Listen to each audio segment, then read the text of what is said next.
রাজধানীর কাকরাইল এলাকায় রাজুকের উচ্ছেদ অভিযানের খোঁজ খবর রাখছেন সহকর্মী রাজীব আহমেদ। তিনি অপেক্ষা করছেন আমাদের জন্য। রাজীব, এই অভিযানের বিষয়ে একটু বিস্তারিত করে আমাদেরকে জানাবেন। সিলন টি রপ্তানিতে শীর্ষে।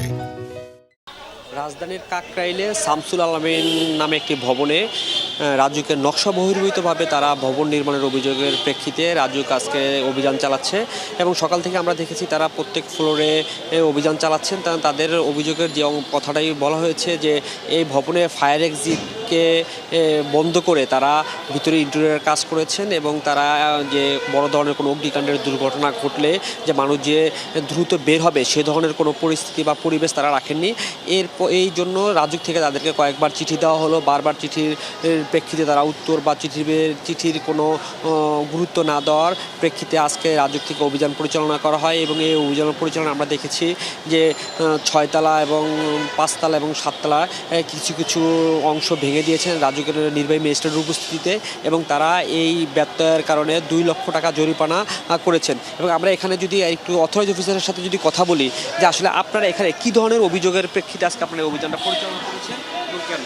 আমরা আসলে এখানে প্রথমে যে অভিযোগটা পাই সেটা হচ্ছে ইন্টেরিয়র ডিজাইনের সময় ফায়ার স্টেয়ার ব্লক করে ফেলানো হয়েছে। পিছনের যে ফায়ার স্টেয়ার আছে এটা ব্লক করে ফেলা হয়েছে।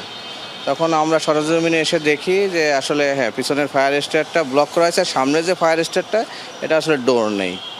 তো প্রাথমিকভাবে ওনাদেরকে জানানো হয় যে আপনারা আমাদের নকশায় যেটা আছে সেটা আছে পুরো ফ্লোরটা একটা ইউনিট হিসেবে দেখানো আছে, আপনারা এটা ইউনিট করছেন করেন কিন্তু ফায়ার যে কোড আছে এটা মেনে করেন।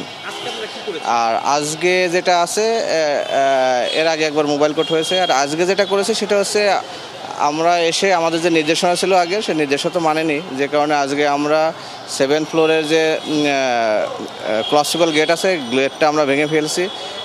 6th ফ্লোরের যে ক্লসিবল গেট ছিল সেটাও আমরা ভেঙে ফেলেছি।